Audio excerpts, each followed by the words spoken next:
There it is. We are live here with Paul L. from Brooklyn, and I'm wearing my Brooklyn jersey. Always got to represent. I'm down here in SoCal, and Paul and I connected on Instagram, but it turns out we went to the same high school. We did. Brooklyn Tech, a few years apart. What year were you again? I graduated in 2007. Yes, I was an 01. Class of 1, baby. Getting up there.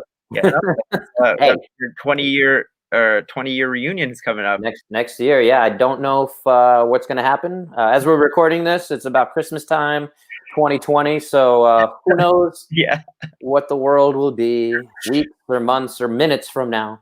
Yeah, it's very egregious of me to assume that 2021 is even going to happen at this point, Well, January 1, 2021, everything goes back to like good, right? That's finally, I'm ready for normal to return. I just going to be.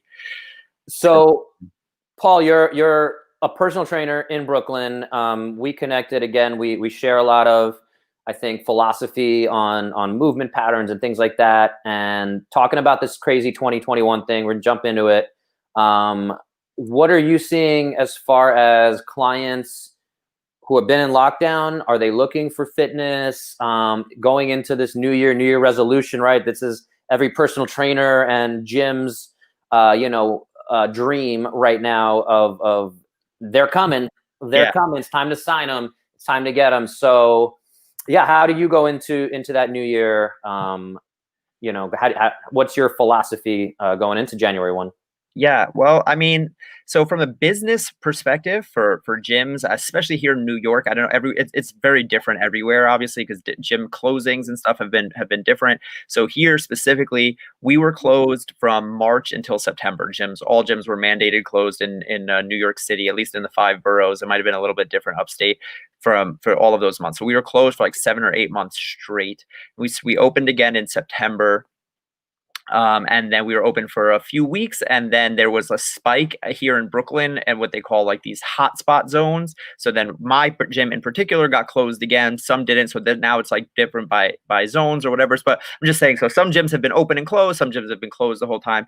And I think from the business perspective, I think that New Year's resolutioners are going, if they happen, are going to be what makes or breaks a lot of gyms, because I know my gym right now is struggling. A lot of gyms are struggling right now. And I'm hopeful that the new year brings a lot of people back in. What I've seen is that people are discouraged right now, honestly. And it's kind of sad because like what I've seen literally from my clients, and my client, I mean, I've never had a problem getting or maintaining clients in the past. I've been a personal trainer for many years, and my client list has always been more full, where I can't even take on new clients. And right now I literally have like next to no one, because people are just discouraged. I always say the time between Thanksgiving and New Year's is already a shitty time for the gym. People, I call it quitting season. It's like, you're going to eat like shit in Thanksgiving, Christmas, New Year's, that it's cold out, it's getting darker. So people are already, and they're like, oh, whatever, January 1st is coming. So this is like prime season for people to just say, screw it with the gym. Now add on top of that COVID, where people, one, aren't even sure if gyms are safe, which they are. The science has been pretty clear about that going to gyms are safe, but like people are just discouraged. They're like, well, the gyms are just going to close again. There's going to be another lockdown coming. England, UK, a lot of other countries outside of the US have gone back into lockdown. So people who already have motivation as an issue are now looking at this like, well, I don't want to get started and get into a routine, and then like the gym gets shut down again, and then it's like, which is a backwards way of thinking, because it's like, just start. Who cares if the gym gets shut down again? It gets shut down. That shouldn't be. I don't think that should really factor into your thinking, but it is, for whatever reason. It's I think holding a lot of people back, because I've seen in my gym where I work, it's just dead right now. Like the only people who are there are like what I call the go hards. Like the guys who are like the power lifters and the people who are waiting with bated breath for the gym to reopen during the closures. All of the kind of just fun fitness, the women who like to walk on the treadmill, the guys who are kind of just there, who are trying to get into stuff, they haven't come back. And it's really sad, because it's bad for the gym, for business, obviously, and it's bad for those people. Like, these people need exercise. They need to be in the gym. We all do, especially now, especially with COVID. This should be my hope at the beginning of all this was that that would be the silver lining behind all of this COVID stuff, would be that we see the importance of health and fitness, right? There is, such a clear distinction between the people who are getting this thing and kicking it and beating it, and then the people who are not, and who are getting much worse, who are dying, unfortunately. It's health, it's fitness. So Yeah. I think that we need to be in the gym, but I don't know if it's not happening. And I'm hopeful that that whole long diatribe, I'm sorry, was just to get of, I'm hopeful that January 1st is the turning point, where I hope that people are like, okay, like, it's a new year. The gym hasn't closed again. It's been open a couple months. Like, we haven't seen the numbers spike. There's nothing dangerous about this. This is the time. It's 2021. Like, it's time to reset. Like you said, everything 2020 is behind us. So I'm hopeful that that is the impetus that people need to kind of get back into the gym, because at least where I am, it hasn't happened yet. People are still a little, skeptical about going back to the gym, and it's sad because people need it. Yeah, and I think it is human nature to say, I'll start Monday. Yeah. I'll start the first of the month. I'll start the first of the year. And so I guess, yeah. So you're not doing any virtual training? You haven't pivoted or like? For myself, yeah, I have been doing virtual training. I've been doing virtual coaching, which is fine, which is, why I'm personally in my business am not like starving to death right now. It's a good thing for me. But I just mean in general, in terms of what people need, like, I have plenty of clients who I've offered them virtual training, and they don't, for whatever reason, they don't want to. Like, I need that one-on-one touch in the gym. Like, I like to be there in person, which I understand. Some people really need that. And there is something to be said about being in the gym in terms of the atmosphere and, having that push, and everyone is around you. It is hard to work out at home. If you don't have a lot of motivation, the couch is right there, the fridge is 20 feet away, like, there's no music banging, there's no one watching over your shoulder to see you not complete that last rep. Like, even I would go through this when I'm working out at home, and it's like, if I have, on my program 8 to 12 written down, it's 8 every time. Like, there's no chance that I'm getting to that top threshold number of like 12. Whereas if I was in the gym and there's other people, maybe I have my friends around, maybe I just the atmosphere is different. So I understand that there's a real thing of the real need of people need to be in the gym, even if it's not me or you. Like, you're going to get your shit done. I'm going to get my shit done regardless, because you understand. I mean, I'll jump in and say I have those struggles too. Yeah. I mean, it's been fortunate that I'm in a warm weather climate and I have access to a full garage gym. If I didn't have that, I might be joining everyone else. And the statistics that I've seen is during this period, you gain 1 pound. So it doesn't sound like a lot. Yeah. And again, I think that's the average. So there are, again, people who are not gaining any weight or actually losing weight during this period. But whatever, think about 1 pound, if that is the exact number, and you're doing that over 20 years. Yeah. Which is why, I don't know if we did it on the live or whatever, that my reunion, 20-year reunion's coming up.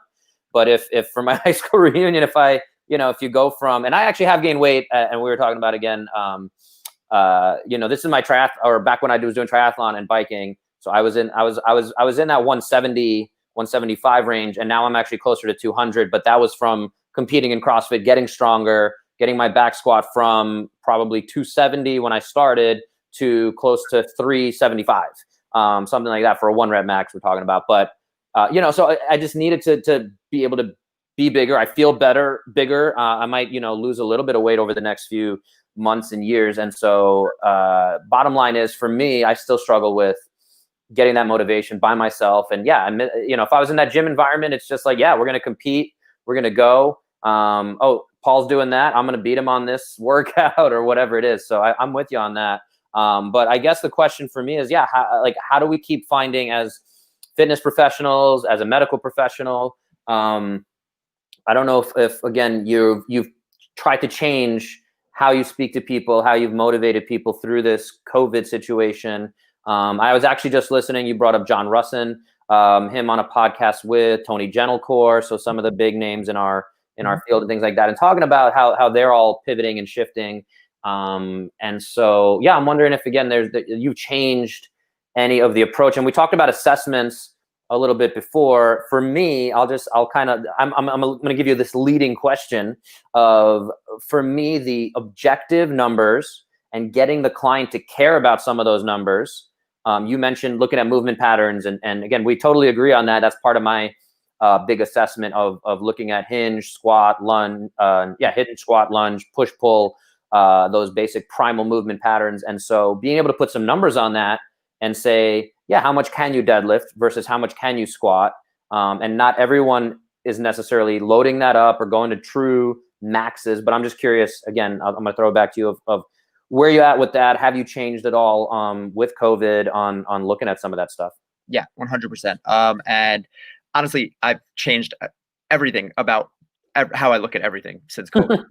Like 100%. Like the sky is now green. Yeah, for sure. I mean, it's like it's actually been hard for me to, since the gym has reopened, because I've changed so much of how I look at things since COVID. And it's like, now that I'm back in the gym, it's a little bit different, and my clients have come back, like, what the hell, like, this isn't what you were talking about before, but whatever, you grow and you change. But yeah, so I've changed a lot of the way I've looked at fitness, because I've seen it's forced me to see and to understand that there's so much more to fitness than just being in the gym. And I think that the gym is a great way to improve our fitness. It's a great way to measure our fitness with things like weights and deadlifts and squats and everything, but it is not and should not be the end all be all, right? So where I used to maybe care about what your squat number is or what your deadlift is, those are still good things if that is your goal, right? If there's a reason for you to have that as a goal of squatting a 3 plates, then if that's your goal, then we can work on that. But for the average person, I'm much more concerned about sitting down and standing up, which is a squat, but also getting up and down off the floor. I'm concerned with your walking upstairs, how your breathing is with things like that. I'm concerned with your low back and things. Can you sit for prolonged periods of time without having low back pain? So these things don't really fit into a specific fitness assessment, but it paints me an overall picture of your fitness. So then I get into things like, where I used to think everyone needs to deadlift. Like, if you would have asked me a year ago, what is the best exercise? If I had to pick one exercise, I would have said deadlifting. I would say, like, everyone, if I had to just pick one thing, it would be a deadlift. Where now I'm just kind of like, I don't think that's wrong to say still, but I'm just more like concerned about your general level of health and fitness. And that you don't ever have to touch a weight for that to be a thing. So I want you to be able to get up and move in everyday life. So if you can get up and go for an hour-long bike ride is much more important to me than if you can deadlift. If you can get up and go for a hike, if you can dance with your nephew or your niece or your kid or something like that. And like, that's the kind of stuff that I'm really keen on now, is just living a life that is accessible and a higher quality of life. But I understand that that you do that through fitness. And there's a direct correlation with someone who can squat and deadlift and bench press and be able to do all of those things. So I see that connection, but for me, it's much less about what we're doing in the gym and more so the understanding that if you do want to do those things are just a means to an end, and that end should be a higher quality of life. I don't really care about your bench press numbers anymore. I don't really care about, unless again, you have a reason to care about that stuff. Right. Yeah. And I mean, it's interesting because some people do chase that too far. And you got the guys in the gym who like can't even, lift their arms over their heads or whatever. But I'll push back and give you another hard-hitting 60 minutes question here of how do you have a clear and concise definition of what is fitness as a personal trainer? As again, we spoke a little, I think, before the call started before the live started on all the different certifications and things like that you've done. You don't necessarily, again, there's so many different systems. Like you're like, what? I have the Paul system. Yeah. I'm kind of on the same boat. I have like my Bo system based on, many, and I'm integrating the SFMA and parts of the FMS and different things. So I'm going to push it on that. And like, do you have a definition of fitness that you go by or that you work with your clients on? And again, there's no wrong answers. Yeah. And the answer, I guess, is no, honestly, right now. And that's what is really hard for me. This is where I'm struggling because, again, like a few months ago, I would have been at a different place. But now I've just like, my whole thing is that like, when I think about what would a definition of fitness be, I then go a step further and then think, why would that be the definition? So like, if I'm like, again, what I would have said before might have been like a certain number, it would be like a 1x body weight bench press, 2x body weight squat 3x body weight deadlift or something like that, you know, like, and like that, I think those are good metrics. But again, it's like, now why is the squat, bench, and the deadlift like the thing? And I get, because they're very indicative of overall fitness and stuff like that, and that's fine. But I'm just like, why can't it be, you know, again, I've been rock climbing a bunch. So it's like, how do I quantify what rock climbing is? You know, again, going for a hike, going for a thing. So it's like, I don't, one of my biggest gripes, and this is the thing that I'm like, that I struggle with personally, is like, I think that fitness has been put into this box of like what people think fitness is supposed to look like. And that, I think, is doing more harm than good, because then people think that if they don't fit into that box, that they are not a fit person. And that's my whole thing now, that I'm kind of like, that's why I want to go so far away from, because like, it's even like I had a friend, I have a friend who posted a picture on Instagram just today, I think, or maybe it was yesterday, but whatever. And it was basically him like at a higher body weight with no no definition or something like that. And like, I guess this was like from a few years ago when he was powerlifting. And then he juxtaposed that with a picture from recently where he was super lean and cut up or whatever. And his, like, the caption was like, oh, like, I thought that the guy on the left was super fit because, you know, I was so strong at that point and I could bench X and whatever Y. He was like, but now I realized that I was just like eating like a traditional power lifter and I wasn't really taking care of myself, and like now I'm so much more fit because he has an abs. And like in my head I'm like, that's super cool, like I'm glad that you feel good in your body, so that I would never argue that. But it's like, why is it that the guy with abs is fit? Like, what, like who made that decision? You know, my whole thing is like, I understand that yes, there's a level of strength is fitness. I want everyone to be able to be strong. Like, I think everyone should be able to do a push-up, everyone should be able to do a pull-up, everyone should be able to do body weight squats, and then maybe squat a certain amount with the bar. But it's like, beyond a certain point after that, is getting stronger making you more fit? Yes. But is it also not, if you're not taking into account your movement quality, your, you know, your movement patterns, the weight, your mobility, all these different things that people really don't pay enough attention to.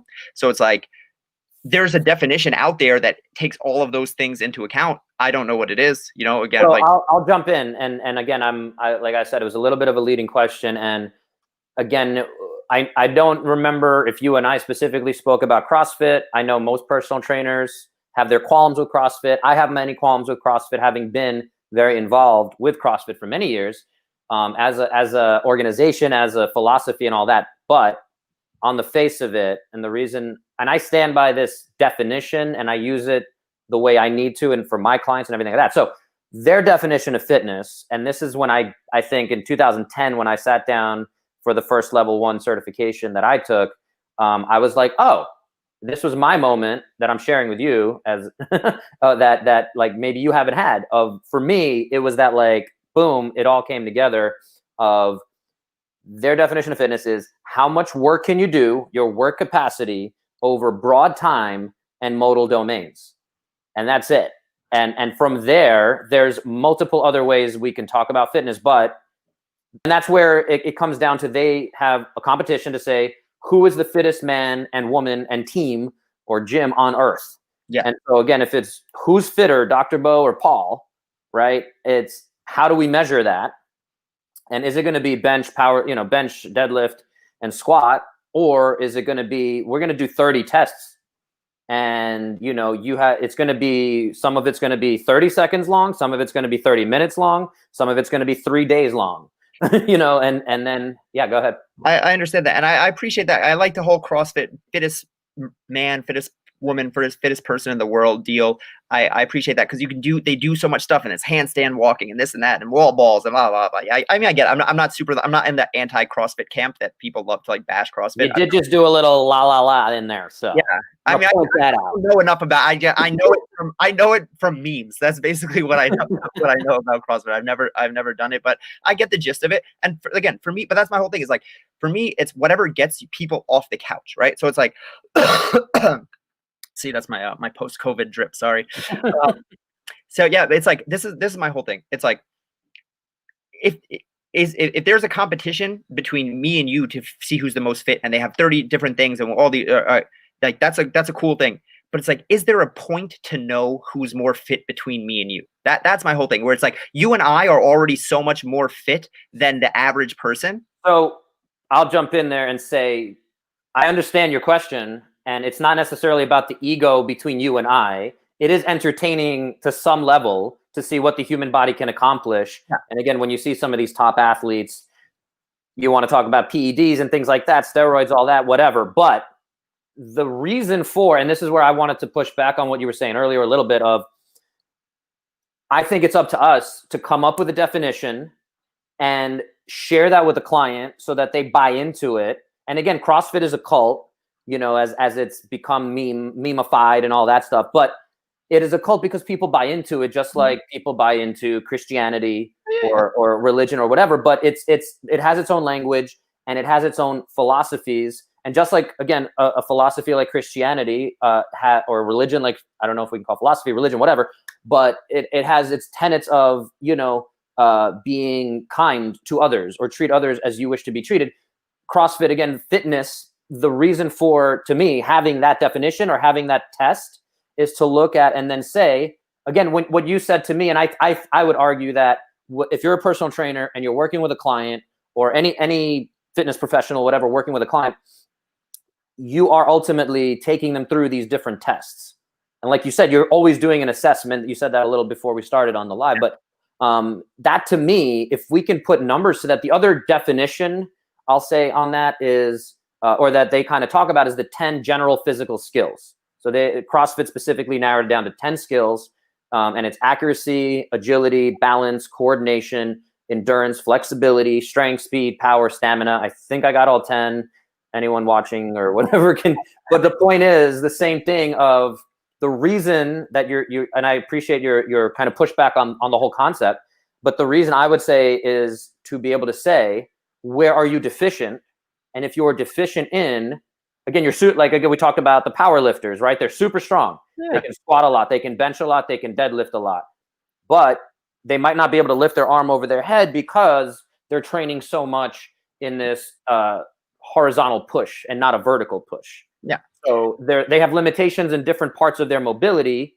So when it comes to, again, and CrossFit talks about the unknown and unknowable, you talk about being able to dance with your nephew and niece and things like that. To me, it's about joint health and living to your 90 and being able to do all those things as well. So longevity. So go ahead. I see.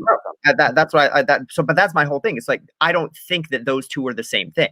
I don't think that winning the CrossFit Games and joint health and longevity are the same thing. I think that that's a good goal to have, but I don't think that the way that I do think that's important to be able to quantify these things in some way. Of course, right? Like, you need to know when you're making progress, and that there's a way to, you know, like you need something to, there's something to be said about motivation, and, you know, like having a number of like, I used to be able to do this and now I can do this, and that's progress, and that motivates me to then do more. I get that. And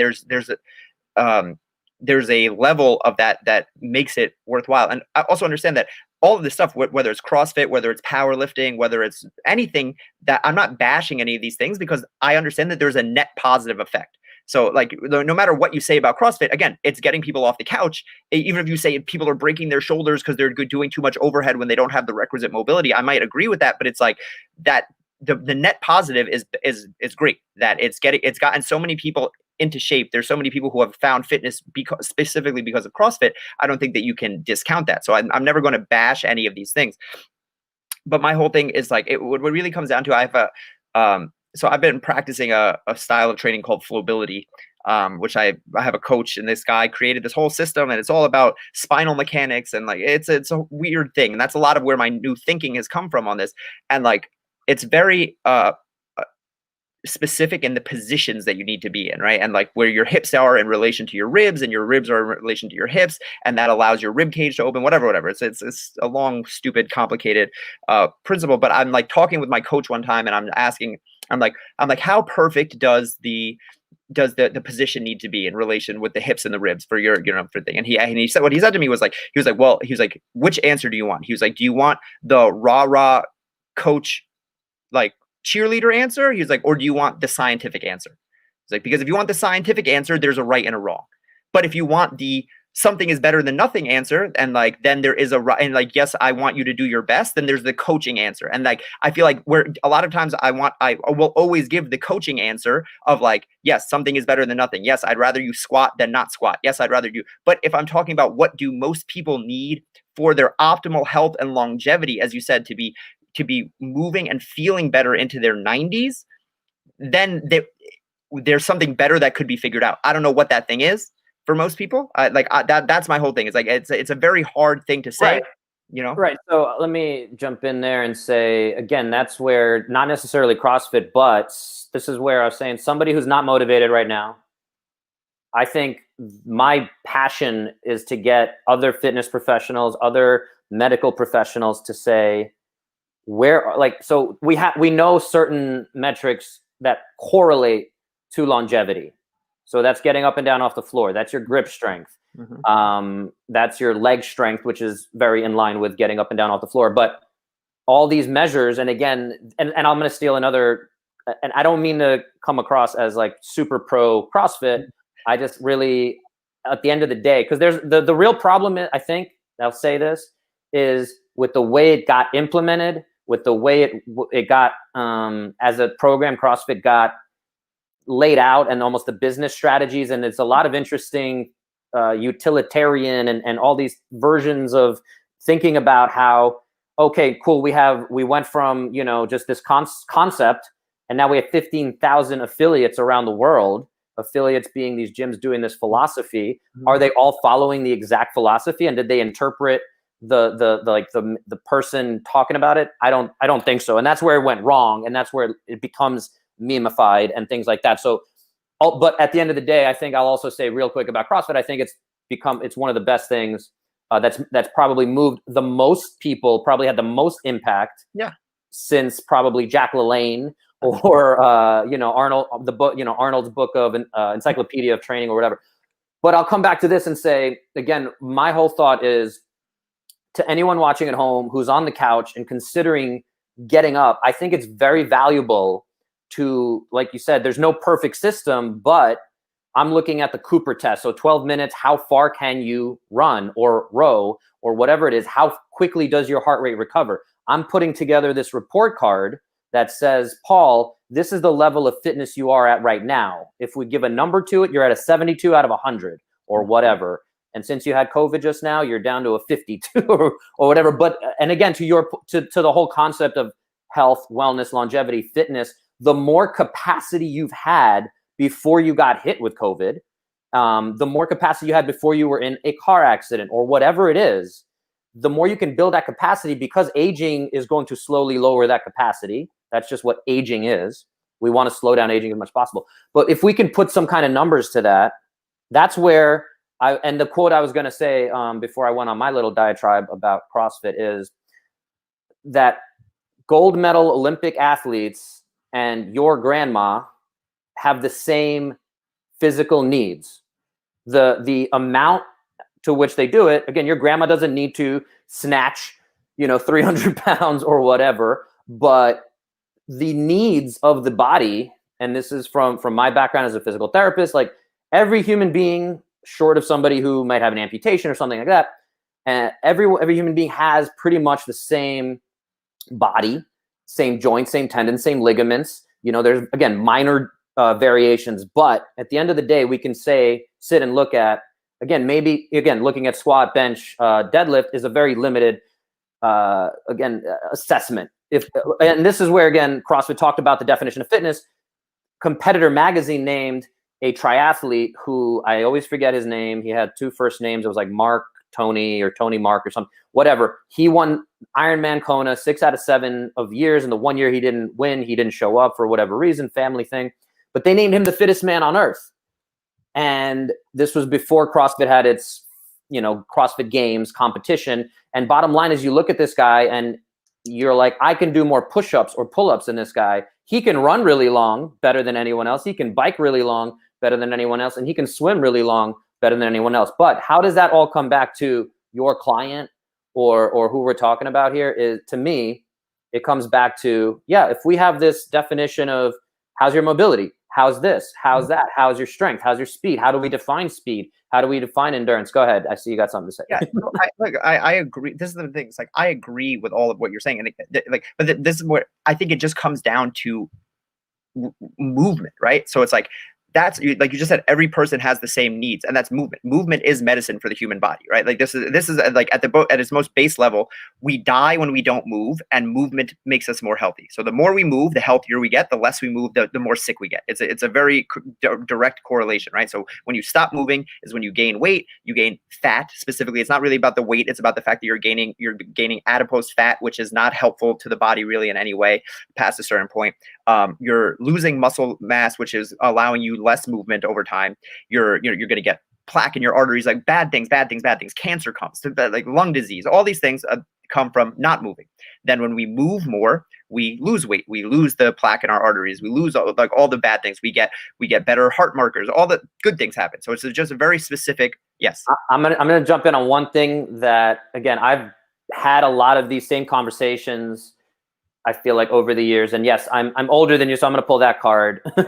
And I've been in the industry a little bit longer. So the only thing I'll say that I appreciate what you're saying, and I'm all for, let's get people moving more. Absolutely. The only pushback, and the reason I wanted to jump in, is to say, if you're moving incomplete, and if we can get you moving better overall, and that's the thing, again, when you talk about when you talk about like CrossFit's getting people off the couch and getting them moving, awesome. Again, when you talk, and CrossFit has its deficiencies, but if we talk about Zumba, or we talk about yoga, or we talk about Peloton, these are very popular things in the world where I look at it and I say, hey, I really appreciate that you got off your couch. You're a motivated person.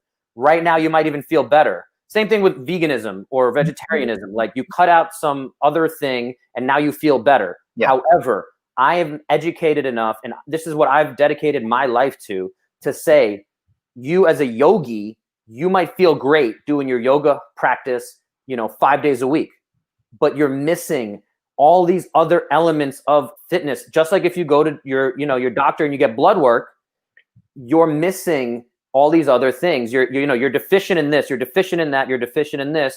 So can we identify that? Can we quantify it? Can we, with movement? So again, I love the movement is medicine. I'm all for it. I hashtag that almost in every post. But I push back to say, I get what you're saying. How can we make it a more complete picture of and this is where I think the definitions and getting a little bit on the same page, and this is where realistically, I don't think as an industry, the fitness industry is ever going to be on the same page, because everyone wants that edge. Everyone wants to have their system. And if we could all just come together and, again, the Michelle Obama coming out and saying, if everyone can just get up for 30 minutes and move a little, we're all going to be healthier. Awesome. And God knows how many people that helped. Right. But there's still, I think, on the individual level, and this is where, like, I've shifted from the medical space where I could be a physical therapist and have a really good career and all that stuff, but I'm much more passionate about getting people moving more, again, very in line with what you're talking about, and filling in those gaps so that when they're 90, if they just had a yoga practice and they felt like that was their way to stay healthy, or they just got on the elliptical and thought that they were getting their sweat on and they're moving more. And again, but yes, I get what the people that are motivated, that I want to be able to jump in there and say, you're missing these things, and all I need you to do is 5 minutes of this a day, or 10 minutes of this a week, or whatever it is. Yes, 100%. I understand exactly what you're saying, because you're right. So now, but that's what I'm saying. There's so many different levels of people.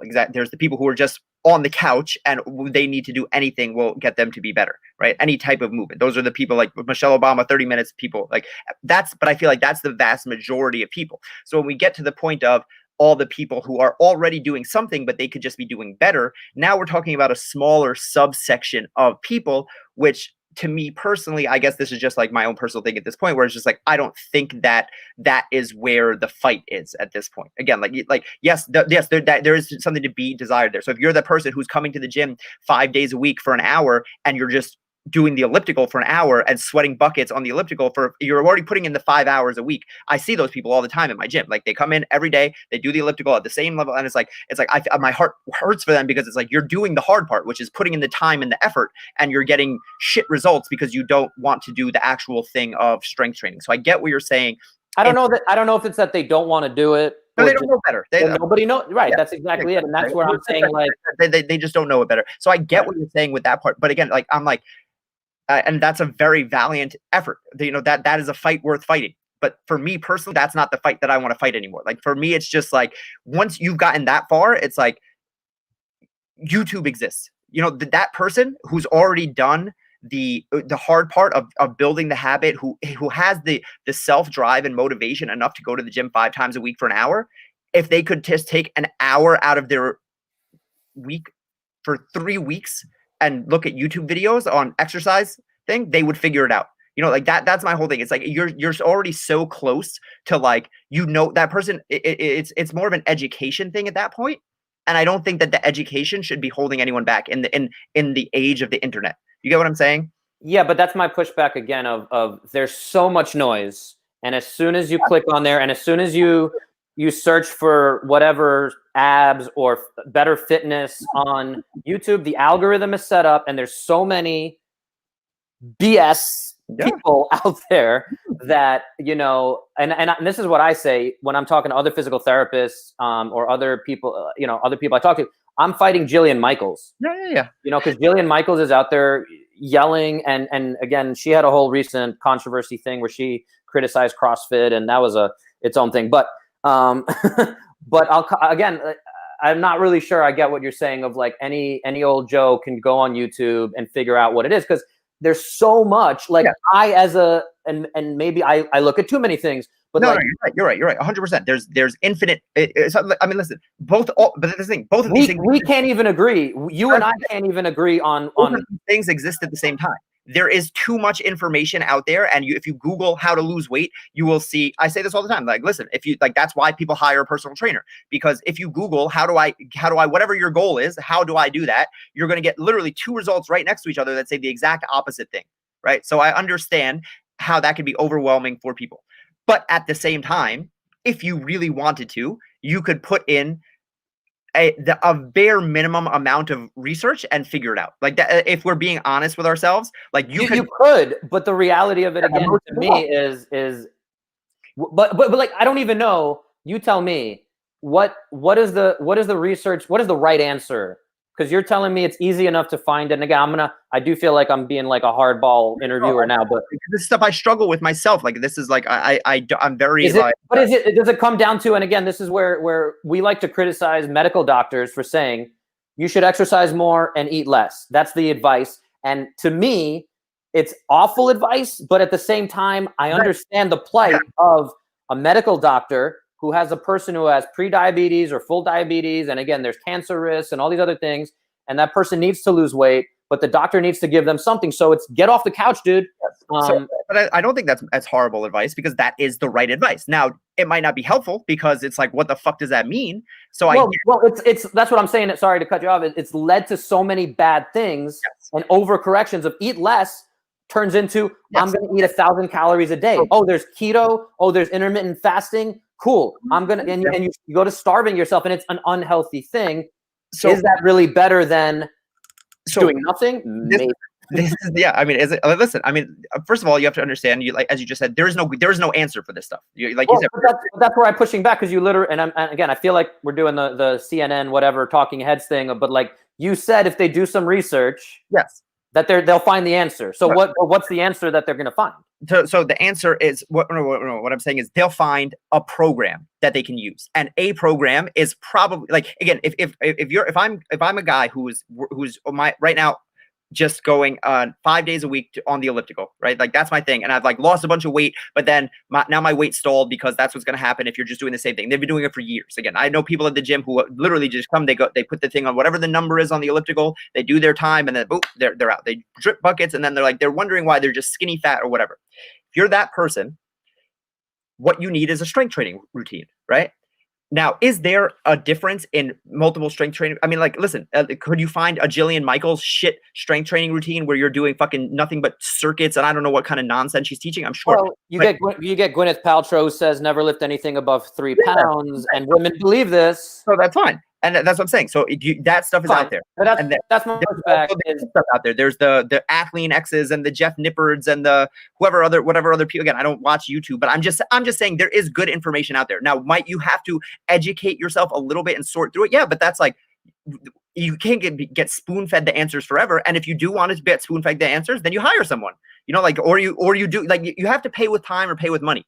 Right? There's like, yes, you are there putting out the information for free, but someone has to find you. I put out tons of free information, but someone has to find me. You still have to, someone has to have figured out a way to get their way through all the bullshit on Instagram. What I'm saying is that like no matter what, there's no answer that can be given to people. Like I understand you want it to be like, just do it this way. And like, again, someone has to find you, so they have to put the time in to find it. So you have to have some level of like, I'm going to put the onus on myself to figure this shit out, and take just the bare minimum of effort to search through, like look at something, like find a Gwyneth Paltrow, find a Jillian Michaels, and then find a Bo and be like, okay, these 3 people are saying 3 absolute different things. How do I know what's going to be, which one is right? I have to do well, Jillian Michaels has 17 million followers, so she must be most right. Okay, so listen, Bo only has 3,000 followers, so he doesn't know what he's talking about. Well, that's what I'm saying. And again, and if that's going to be someone's barometer for choosing, then you're not going to win that battle ever. So it's like, what is the, like. But again, my pushback here is in terms of how do you and I on this call or whatever move the needle forward, is can we come up, and again, I think I see a little bit of the disconnect between you and I, and I'm really glad we went down this path. And actually, Richard Simister, who I don't know if you guys ever got in touch, physical therapist in Brooklyn, Fort Greene there. Yeah. Him and I have had these conversations to some extent too. And it's been interesting trying to define fitness. And again, he works with a lot of drummers and dancers. So his what we came up with is his definition, like kind of what you're talking about, is the ability to drum. And that requires a very different skill set. I might be really unfit when it comes to the demands of drumming, but my overall fitness score might allow me to at least survive in like this, whatever. And I don't even know the demands, but sitting in a certain position, using certain muscles. This isn't, sorry to cut you off there. This just reminded me, because this is what I was thinking before. So it's like, I understand where you're coming, because again, like I said, if you would have asked me this just before COVID, I would have had a very specific about squatting, about benching, or I want you to be able to lunge, I want you to be able to do this, I want you to be able to do that. But now it's like, now I go to the gym and I look at everyone. If I just go to the gym that I work at, or any big box gym, and I just look around, every person, I mean, without qualms, every single person, and you I'm sure feel the same. If you ever go to a gym, you might forget because you work out at home now. You go to a gym, no one has any fucking clue what they're doing, right? Like even the people who are who look, unless they're like a power lifter, usually like someone who has really invested their time to like learn the craft, even the guys who look the most jacked in the gym have no clue what they're doing. Like they're using poor form, they have poor mechanics. If you talk to anyone at the gym, go to any big box gym right now today and talk to the guy who that's always there. There's that older guy who's always there, 30s, 40s, 50s years old, and ask him about his injuries. Everyone has a story about a blown out shoulder, a blown out knee, a blown out low back. They're all wearing belts like it was a fucking girdle, like holding them up. Like they have, no one has any clue what's going on. So it's like, why is that? Fitness to the outside person looking in, to my clients, they're like, oh, I want to look like that guy. I'm like, that guy has no clue what he's doing. That guy's back is going to snap 100% at some point. Everyone has a beat up shoulder. Everyone is chasing these numbers.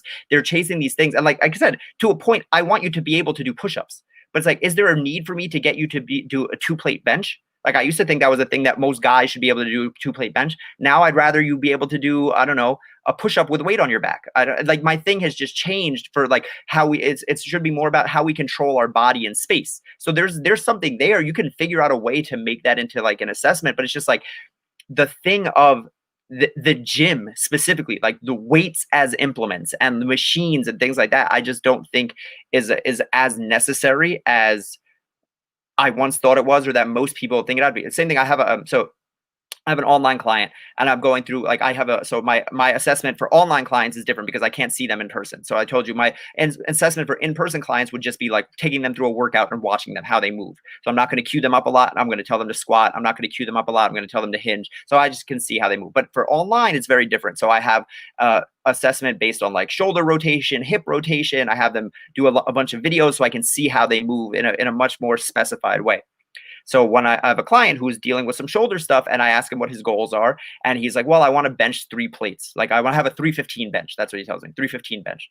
And I'm like, why? He's 30 something now. He has a kid. He's like, well, ever since I was in college, I always wanted a 315 bench. And like, I never got there. I got close, but I never got there. And I was like, but why 315 bench? He's like, well, just we got like 3 plates, you know? And I was like, you understand that the only reason you want a 315 bench is because somewhere down the road, someone decided to make the 45-pound plate the standard in America.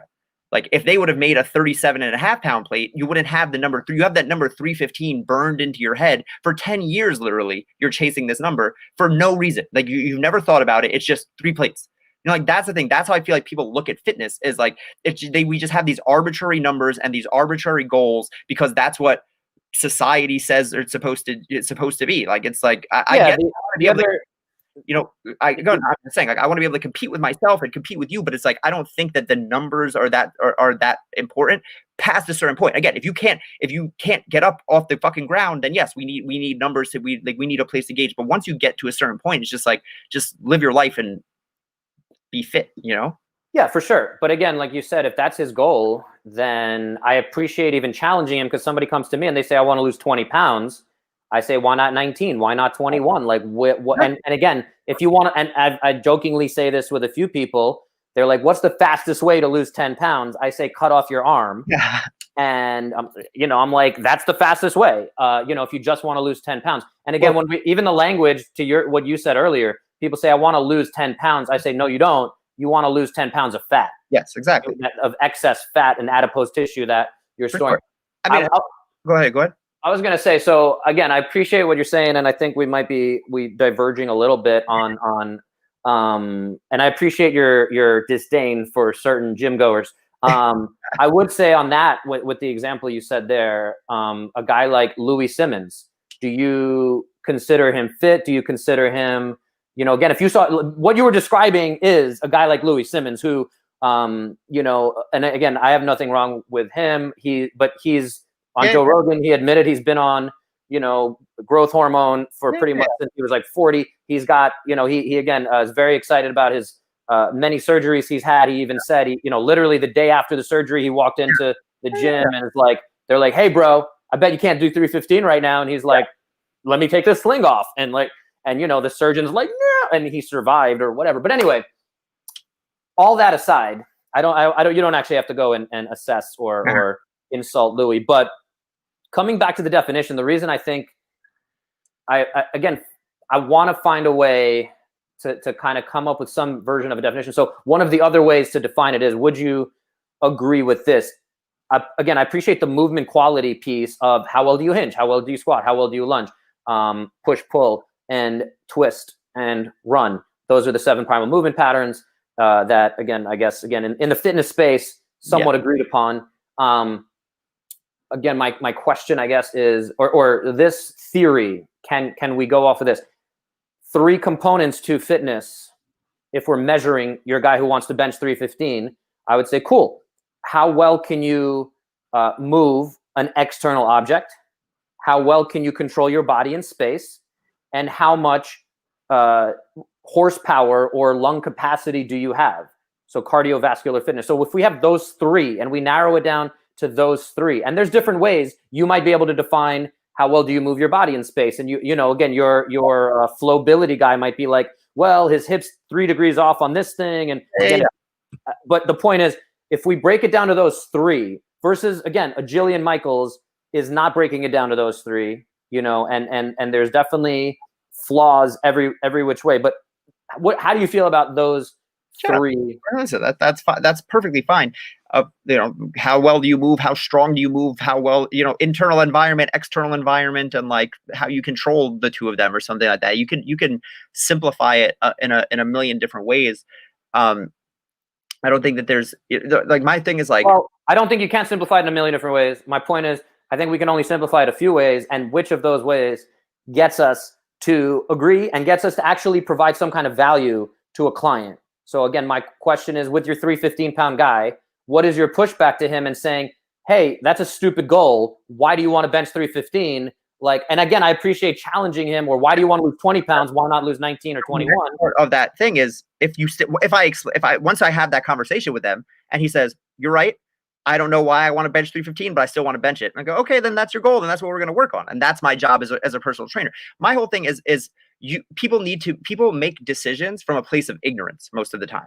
right? And like, so, you know, like the same thing, exactly like you said, 10 pounds and not 20 pounds, 10 pounds and not, but the question I always ask is like, do you even really want to lose weight? Because if I could give you the exact look that you wanted, the aesthetic that you wanted at 20 pounds heavier, would you accept that?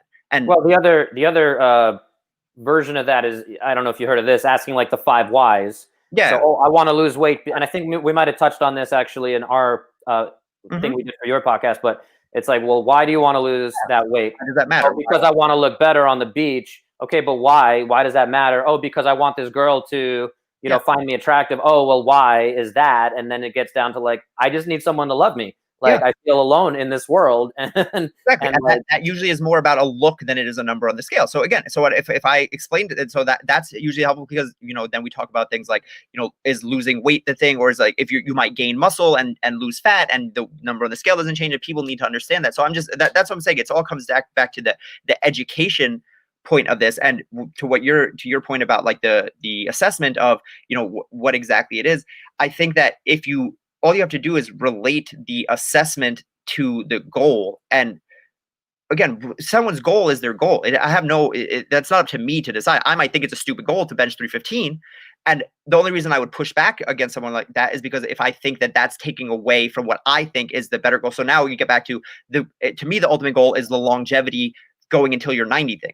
And now I'm looking at this guy's shoulder, and in my head, I'm like, this guy is going to hurt himself trying to bench 315, or at best, he's going to take away from the gains he could make in terms of his mobility, in terms of his low back, in terms of focusing so much time and effort.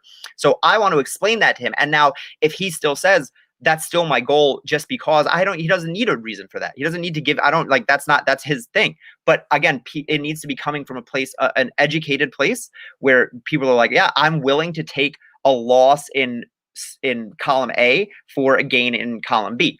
And, you know, then you can treat it however you want. And my argument with a lot of those conversations, and again, I totally get where you're coming from and what you're talking about. And I've had a lot of those conversations, especially having worked with CrossFit athletes and being like, hey, if you take, your knee's been bugging you for 3 years, you've tried 30 different things.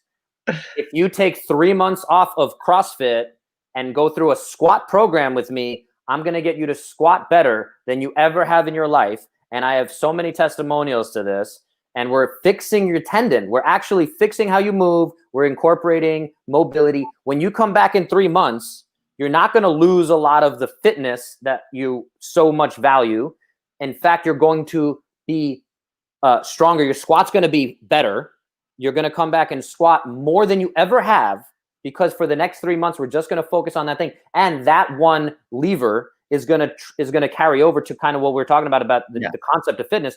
But we have to figure out what is the one thing that's going to then transfer to everything else. And so when I talk to golfers, I'm like, hey, if I can get you 10 yards on your drive, what are you willing to do? Like, are you willing to do whatever I tell you? If I can guarantee you're going to get 10 more yards on your drive, or a triathlete, I can guarantee I'm going to shave 10 minutes off of your time. So right. This is exactly it. This is my thing. It's like, I look at it the same way that you are, right? But it's like, I'm looking at it from such a big, I don't know how to define that. Like, is adding 10 yards off or on your thing a more fit person or something? It's like, to me, what I say is that it's like, it's a long roundabout way to improve everything. So it's exactly the example you just gave with squats, right? Go ahead. I was just going to say, I appreciate seeing my face. I was just going to say, I think, to me, the answer to that question is, if we can improve your overall fitness and fill in some of the gaps on mobility, coordination, endurance, strength, whatever it is, but until we can define, and that's why I like, to me, I'm a very data-driven guy. And so that is the definite, like, we have this framework. Maybe if we really sit down, and again, I feel like you're dismissing the CrossFit definition, maybe because it's CrossFit, maybe because you don't want to be boxed in. Again, but my point is, you're saying like there isn't a definition, but there is what I'm saying. And again, maybe it's not perfect, but let's sit, like, again, I want to wrap up actually, because we're coming up on the hour, but let's take this definition, and I would love to hear what your objection is with it. Because again, I'm a skeptical guy. I'm from Brooklyn. You know, when these guys were up there, I was like, wait, but what about this? And they had a response, and it was like, okay, cool. Like, and I kept saying like, wait, what? Okay, no, this makes sense. like the zone diet, which I'll jump in real quick, was the original and still I think is the official diet of like CrossFit. I don't necessarily love it, but like on the definition of it, it makes a lot of sense. It's saying, let's calculate your lean mass, right? So again, I brought up my weight. I'll use me as an example. So I'm 200 now, but my lean mass might only be whatever, 160 pounds. So I should be eating for my lean body mass. And there's ways to calculate that. And then based on that, I'm supposed to eat this much carbs, fat, and protein. Again, there's ways you can find that. So, but the point was, when that was broken down to me, I was like, that makes a lot of freaking sense. You only want to support that. You don't want to support the extra 30 pounds of adipose tissue fat that is sitting on the body. So that made sense to me. And then when it came to this fitness concept, again, it's if we can improve your fitness curve, which again is going to lower, it naturally lowers as we age. So that's the whole like whatever easy car salesman spiel. If we can come up with a definition of this curve, the work capacity curve, and how much work can you do, right? And the thing is also, I keep messing up the camera. The graph or whatever, on one end you have sickness, in the middle you have wellness, and then you have fitness all the way here. So where do you fall along that spectrum? And how do we get you, if the further you push towards fitness, right, you're going to be past wellness. Yes. And as you lose fitness, you're further away from, the idea is to get you further away from sickness. So again, for the long term, if we can come up with a definition for that or agree on a definition, and again, push a definition to, again, somebody listening to this might come away and be like, I'm more confused than I was before. But again, I think it's interesting because we agree on a lot of the same stuff. And again, I for me, the way I argue is I want to come away with like, where do we stand? Do we agree on something? No, I get what you're saying, but that makes very much sense to me. Where everything is on a continuum, and where sickness is over here, and just being healthy, being wellness. The minimum of health, of wellness is here, and then real fitness and I call it living a full life. And I'll say to the point earlier of the further you chase fitness and performance, there is a level that you're sacrificing your overall health. Yeah. So that's a whole different thing. Yes, but I will throw that in there. But all right. So, but I guess this is my end point. I don't particularly this time feel that there is a need or a major benefit to put that in a nice little box and have a definition for it. Like you're asking for.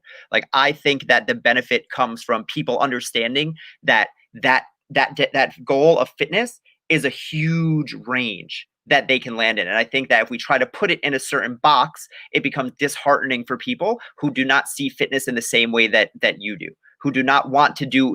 I think that everyone should be strength training, but there are a lot of people who aren't going to want to strength train. And I think that if I could get them dancing 5 days a week, that is enough to a level of fitness that 90% of people listening, or I don't know who listens to your podcast, they're probably more fit. They're at 90% of people, if you understand that 60% of Americans are overweight or obese at this point. And I always say, like, if you're thinking about the average American, understand that if you walk into a Walmart right now, there's going to be people who literally are so fat that they can't walk. And like, those are the people who need it the most. So it's like, by me saying, what's your VO2 max levels? What's your, what's your power clean look like? It's just like, it's so like, we're fighting such a far off battle that I don't think. But I'm gonna jump in because you're taking it to, and the way I end up doing this with my wife too. When you did your impression of me just now, you're saying it like as if, again, I'm gonna go to somebody who can barely walk and be like, well, what's your VO2 level? And that's not the point.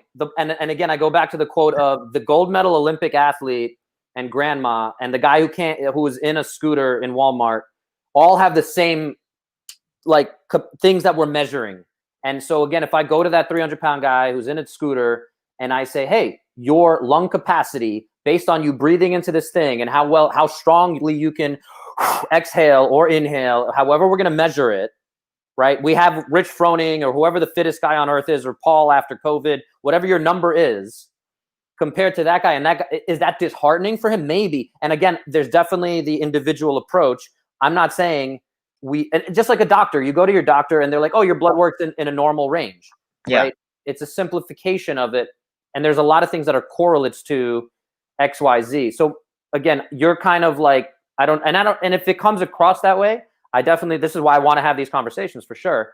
of saying like, is that how it's coming across, and is that ultimately detrimental, or is it something that if we push towards having some definitions of how strong are your legs, if you can get up off the floor, you're less likely to die. You know, Yeah. you don't have to be, I've fallen and I can't get up. If your grip strength is stronger, right? And again, if we measure it, that doesn't mean you go and just work grip strength. It means that, yeah, you should go hang, you should go rock climbing. If you can, you can do all these things. So, but ultimately, if we come back to measuring your blood pressure and your heart rate, all these correlates of health, wellness, fitness. So it's just a question of coming up with, can we come up with better ones? And can we go to your 315-pound bench guy and say, okay, cool. Like, I like that you want to chase this goal. But to me, it's saying, okay, if you do that, or a yogi comes to me, or again, when I bring up these examples of golfers and things like that, and I'm just going to finish on saying, when I look at that and I say, I think, again, that's my passion, is saying, dude, you got a 10 out of 10 on mobility and flexibility, and maybe even coordination and balance. So you're doing really good on a few of these things. Just like if I give you a report card and you're in school and you're doing really good on English and you're doing really good on math, but you're failing gym and you're failing, which is a whole thing. But again, if you're failing Spanish and you're failing, history or whatever it is, like we need to look at your entire report card and say, and for you, it might be like, I don't need history. Like, I just don't need it. And just like a yogi might say, like, I don't need strength training. And again, that's a conversation. And it's like, okay, well, you're going to fail. And then when you apply for college, like, you're not going to get in because you have an F in history or whatever it is. But the point is, to me, on the way that correlates over to physical capacity is 10 years from now, like, you're too mobile. And in fact, I've seen so many yogis who have broken hips or need a total hip replacement. And it's like, and if you just done 5 minutes of this other thing, or just, add a supplement, because you're focusing so much on one thing, and it just time and time again. And again, I see it in the fitness industry. And that's where I'm saying, when I talk to personal trainers and when I have a conversation with someone like you, I want to find that common language that we can agree on and say, hey, like, I think it's worth pushing someone to address these deficits. If they refuse to, then okay, like, sure. Again, let's just go to the 315 bench. I'm going to help you get there. Or is it our responsibility to say, hey, like, at least add 5 minutes? And again, to me, it's that guy's going to actually get to 315 bench faster if I can get him to do, whatever shoulder mobility exercise and get the ball in there, and he's improving his mobility. Yes. And he's going to actually do better. And the other part of fitness that I always come back to is consistency is the best thing. Yes. So if we can keep you injury free, yes, and you can train for the next 10, 20 years, yes, we can accomplish so much more rather than push really hard for 3 years or 5 years or whatever and get some gains and maybe even get to 315, but then you need a surgery because you've done a little too much. And now it's like, or if you get to, like he said, he got really close in high school or whatever, in college. Why did he fail? And was it a matter of, hey, if you had just added in, yes, again, like, and when I talk to people about their diet, I'm like, hey, if you just add in, sunshine or vitamin D. I think that you're right. People are going to be more confused at the end of this than when we started, because I don't even know what the hell I'm talking about at this point anymore. So I'm sorry for anyone listening if you've made it this far. But exactly that. So but that's my whole thing. Did you just answer everything for 9 out of 10 people? Can you just say, go strength train, because you're doing a lot and you're not strength training? And that's the answer. And then for the 10th person who already is strength training, is it as simple as saying, now add some mobility? Like, that's, I'm like, why do I need to overcomplicate it? Because for the yogi, for the 350-pound guy, for every single person who isn't the 315 bench guy, the answer is, you're not strength training and you should be. And then for the guy who is already strength training, the answer is, you're probably doing too much strength training and we need to add some mobility. And like that's the answer for 99 out of 100 people. And for that 100th person, that's the person who's already in it enough that they need the more like detailed approach. But it's like, why am I thinking about 100 people, the 1 out of 100 and not the 99? And like, that's my question, I guess, after all of this. So, and I think we're going a little long and I want to wrap up, but my response to that is, again, just like getting your blood work every year from your doctor, and you're pretty young, Paul, so I don't even know if you've gotten blood work, but when you get to a certain age, you're supposed to get blood work every year. and your doctor says everything looks like it's in its right place and your blood pressure's here. The point is just to check in, and those are vital signs, like movement vital signs. Like, yeah, how well do you hinge? If you don't hinge well, again, you might not feel it right now, but we're going to do it. So you're saying it's like overcomplicating it. I think it's taking somebody through an assessment. And I appreciate the conversation and the pushback for sure. I do want to say that. And again, to anyone listening, hopefully you got something out of it and aren't walking away a little more confused. But again, to me, it's getting the assessment and having this concept and saying, again, I don't need 315 bench press guy to be doing all these other things. But if I know that all these other things are going on and I had that conversation, I feel as a physical therapist, as someone who has worked with thousands and thousands of athletes and humans, that at least I'm doing the right thing for them. And again, it doesn't sound like you're doing the wrong thing, and I don't want it to become that, but I'm just saying, and I think it's just a matter of how we're interpreting the actual like language and words, but it comes down to saying, hey, we have this 21-point checkup. Again, I assume when I give my car to a mechanic and they come back and they're like, your brake pads are good, your oil's good, whatever, this has another, 3 millimeters on it or whatever. I assume all 21 points that they're looking at are important. Yeah. And if they tell me like, hey, this needs some attention, and I'm like, okay, here's some money, fix it for me. We don't necessarily have that in human performance. And again, it requires time, energy, and effort. But to me, it's that if you're missing any of those things, and I don't want to just do tests for the sake of doing tests and tell people like, oh, you're missing like 5 degrees of overhead flexion. And so like until we get you here, I don't think you should touch a barbell, or you should do a push-up, or you should breathe until we fix that. So it's not about that. And I don't want to overwhelm people, but it's coming back to, hey, like your breathing pattern is really bad. And like, if we can, and do this assessment, and like, it's a vital sign. And if we can just add in 3 minutes at the beginning of every single session to get your breathing better, I bet in 6 months, you're going to see tremendous return on investment on that. It's like saying, let's put $1 into Amazon at what, I'm not a stock guy, but put it into when it's really low. And I bet that's going to grow. And so compounding interest and all that stuff, I guess that's the better analogy of if you put $100 into your savings account and it collects 8% every year, like the more you put in, the more you're going to get. And that's the other way I analogize it is. Yeah, for sure. I mean, you said it before, but it's the big levers. I agree with that. I don't disagree with anything that you're saying. I just, I just don't know what the right things are that are those big levers. That I think is, I think breathing is easily one of them. I think, again, squatting. And so there are certain things that we can say without a shadow of a doubt are super important to quantify. But for other things that like, I don't know, that's something I struggle with, but I think that you're 100% on the money for sure. Yeah. And again, that to me is the takeaway or what have you of the whole thing of saying, if we can come up with better and more. And this is the problem with, you have 17 different, you have ACE and NASM and what's the other one? CSCS people, all these different organizations, and everyone has a slightly different thing. And they're saying it slightly differently, or they're disagreeing just for the sake of being different. And again, the FMS has its own thing. And again, for anyone who doesn't know what all these letters are, don't worry about it. Alphabet soup and all that. But my point with that is, again, the Jillian Michaels of the world are going to win because they make it simple, and it's for TV, and it's like, we got to get Paul to lose 30 pounds in the next 10 minutes, and it's like, okay, well, what's going on there? But it's still simple. It's like, we're going to weigh you. We're going to weigh you now. You weigh 300 pounds.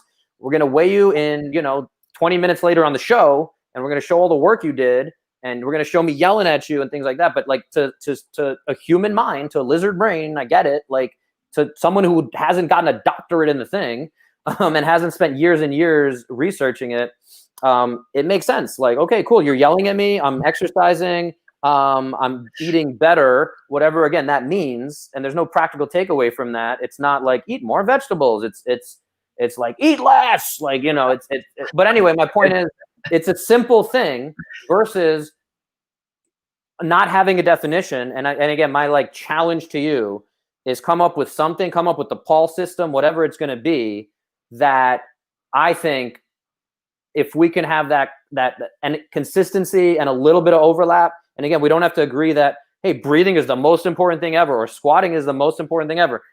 or if you can't do a Turkish getup, like just leave, leave, man. Go to Turkey and figure it out. But my point is, if we can't come up with some commonalities, which I feel is significantly lacking in the fitness industry for various reasons. So if we can't come up with something, I think we're just continuing to pigeonhole the industry, especially now with virtual training. I have found the COVID thing to be a chance to say, hey, like, these are simple tests you can do. Like you said, I have videos and things, and I've been able to put that into like a report card for people and say, this is where you're at. You have time now. You're in lockdown. So like, and you don't have access, and you don't have to be overwhelmed by the gym and going in there and just doing elliptical. You don't have access to that. So now you have to figure out, where is my money going? Where is my time going? And I'm going to help you like figure that out with your goals, with longevity. We're going to have that conversation, but here's the definition, or here's some version of that. Here's all the correlates we know. And here's your blood work. And like, this is where you sit, and this is where I think you should go. This is what's going to move the needle based on my experience, based on what the research says, based on all that's evidence-based practice, friend. And and like, if we can do that and take that and find a unified message, because again, everyone's confused. I think that's the thing. You say like, and I want to keep pushing back on the fact that you said like, you can just go on YouTube and figure it out. Anyone who spends any time on, like, it's super confusing. And again, like, that's my point is can we come up with something? Again, I want to end it here. If you have a closing thought, I'll let you have the last word.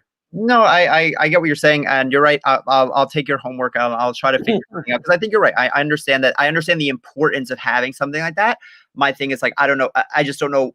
Can it be, or it can be, but it's like, there's so much out there. It might change 5 years from now. Like, exactly. I feel very confident with what I've developed.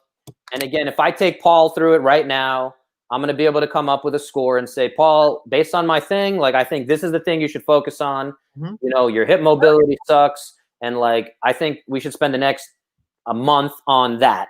And if we do that, I think you're going to feel better. You're going to be able to, again, swing a golf club or rock climb better or whatever it is. Right. And again, like, I think I can do that with every human being. That's the level of confidence I've built around this system. And again, it might not be perfect. No, that's fine. I think it's not perfect. But my point is, if we keep waiting for perfection or like the perfect system, the one that best lines up. And again, like, to me, CrossFit is a fantastic system, but it's not perfect. And again, it's not carried out the right way. And there's a lot of problems with it. And, you know, it's complex, to say the least. Anyway, I said I was going to give you the last word, so I'm going to give you the last word. No, I think you're right.